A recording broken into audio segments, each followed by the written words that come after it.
سرکار امام علی مقام کی بارگاہ میں امام قاسم آتے ہیں، کہتے ہیں چچا اجازت۔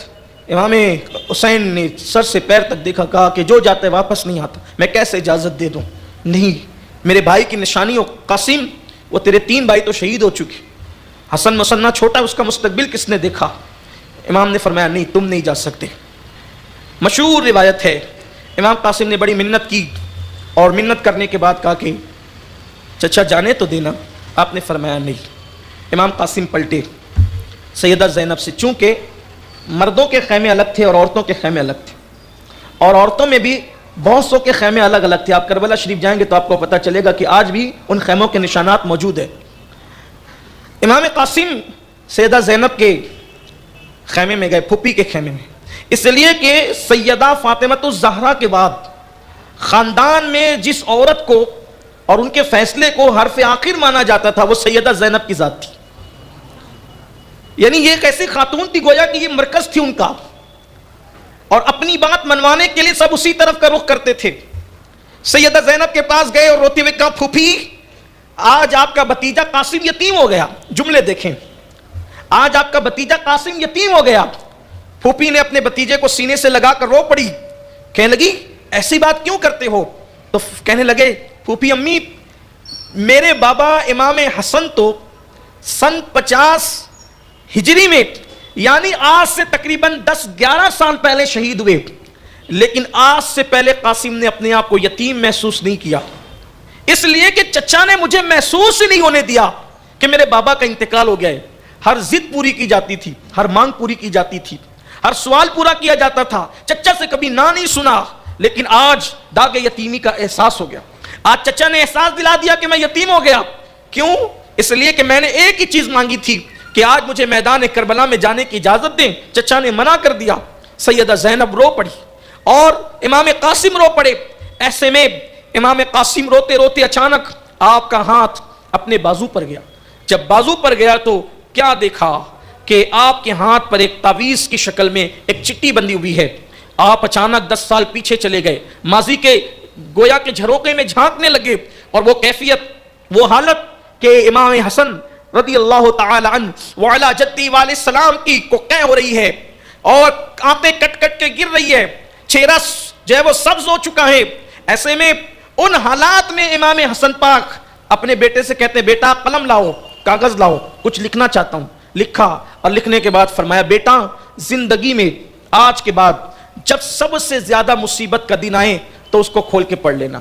امام حسن کو، امام حسن کے بیٹے امام قاسم کو، سارے بیٹوں کو امام حسین نے ان 10 سالوں میں کبھی مصیبت سے گزرنے نہیں دیا، کبھی تکلیف آنے نہیں دی۔ سوچے تو صحیح وہ کیسا چچا تھا، کیسے حقوق نبھائے کہ کبھی بھتیجوں کو احساس نہیں ہوا کہ بابا شہید ہو گئے۔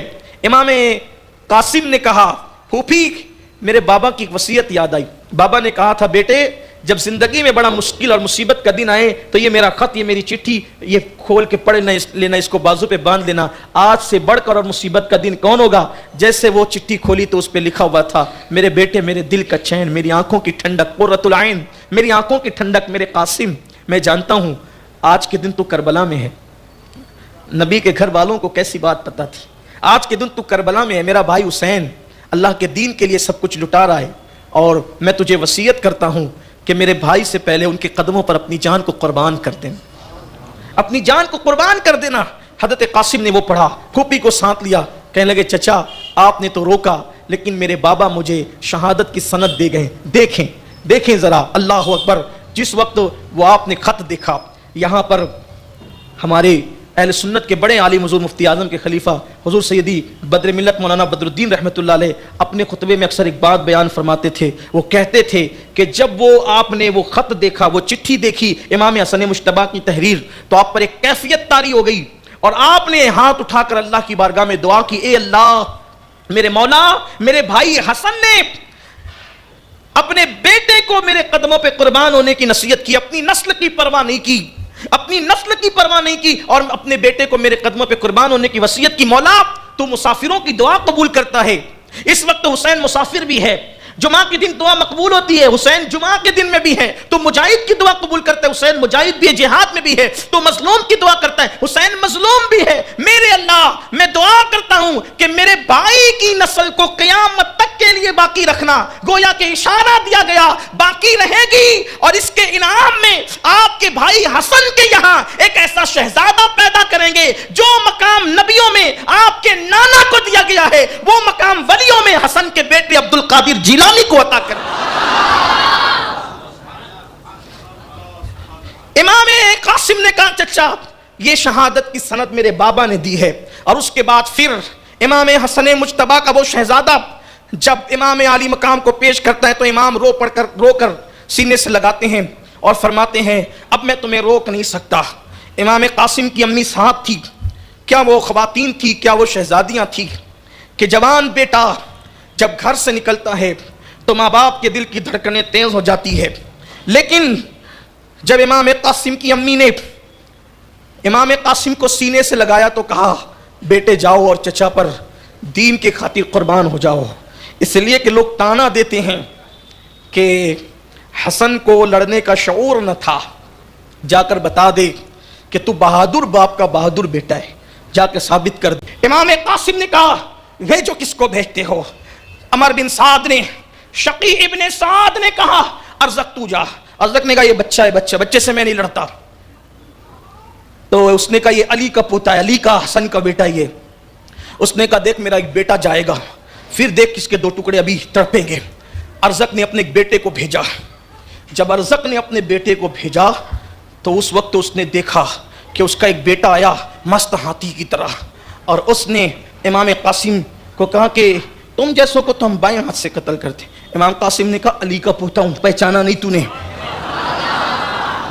اور یہ مبالغہ نہیں ہے، ابن جریر طبری کو اٹھا کر پڑھے، ایک بار میں اس کے دو ٹکڑے کیے، ایک بار میں دو ٹکڑے کیے، اور جب وہ گرا نیچے تو اس کے گھوڑے پر خود بیٹھ گئے، اس کی تلوار پہ قبضہ کر لیا، اس لیے کہ جنگ میں اسے جو ہے وہ جواز کی حیثیت حاصل ہے۔ پھر اس کے بعد ارزق کا ایک بیٹا جب مرا تو دوسرا اس پہ غصے میں آ کر کے وہ چلا آیا، اس کے بھی دو ٹکڑے کیے۔ تیسرا غصے میں آیا، اس کو بھی نیزہ مارا، اس کو بھی گرایا، چار اس کے بیٹے مار گرائے۔ ارزق نے دیکھا تو اب تو وہ بالکل کنگالی ہو گیا تھا، اس کے کوئی بچے تو اب بچے نہیں تھے، چاروں کو جہنم رسید کر دیا۔ تو وہ مست ہاتھی کی طرح چنگاڑتے ہوئے دھاڑتے ہوئے آیا اور کہا اے لڑکے تو نے میرے چار بیٹوں کو قتل کیا، اب دیکھ میں تجھے کیسا مزہ چکھاتا ہوں۔ امام قاسم نے کہا اتنا بڑا پہلوان اپنے آپ کو اور بڑا بہادر سمجھتا ہے، تجھے تو گھوڑے کی زین کسنا نہیں آتی، جیسے کہ تجھے گھوڑے کی زین کسنا نہیں آتی۔ اس نے زین کی طرف دیکھا، یہ تلوار کا وار کیا کہ اس کے بھی دو ٹکڑے کر دی، اور اس کے بعد امام قاسم گھوڑے کو دوڑاتے پلٹ کر کے واپس آتے ہیں، اور واپس آ کر کہتے چچا جو مانگا ہمیشہ دیا، ایک کٹورا پانی پلائے، صرف ایک کٹورا، اگر آپ ایک کٹورا مجھے پانی دے دیں ایک کو بھی بچ کر جانے نہیں دوں گا، علی کا پوتا ہوں، حسن کا بیٹا، آپ دیکھیں گے کسی کو واپس جانے نہیں دوں گا۔ امام حسین نے سینے سے لگا کے کہا بیٹا انتظار کرو، اب تمہیں دنیا کا پانی نہیں، ساقی کوثر کے ہاتھوں سے تمہیں جام کوثر نصیب ہوگا۔ اور اس کے بعد پھر رخصت کیا۔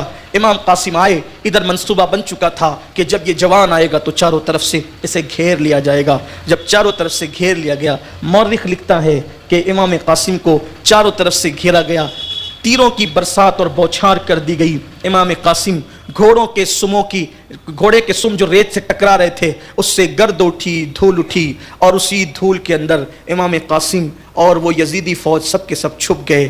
اسی گرد سے ایک آواز آئی، چچا میری خبر لیجئے، چچا میری مدد کیجئے۔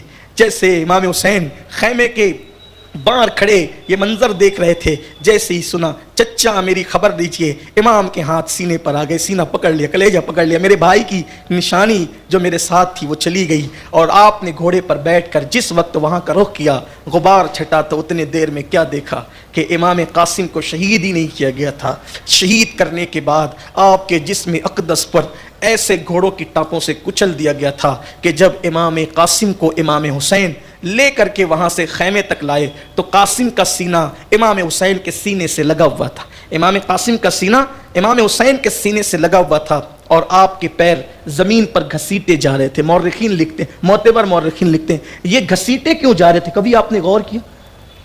یہ گھسیٹے کیوں جا رہے تھے پیر؟ اس لیے کہ جسم اقدس کو کچل کر اتنا انہوں نے کچل دیا تھا. کوئی چیز جب کچلی جاتی ہے تو وہ پھیل جاتی ہے. اتنا کچل دیا تھا کہ آپ کے جو وہ جسم اقدس سے جو پیر تھے وہ زمین پہ گھسیٹے جا رہے تھے. اور جب سیدانیوں نے، سید زادیوں نے جب قاسم کا یہ حال دیکھا، چیخ نکل گئی. امام نے کہا خبردار ایسا نہ کرو، ایسا نہ کرو، اللہ کے لیے صبر کرو، بے صبری کا مظاہرہ نہ کرو، ورنہ اللہ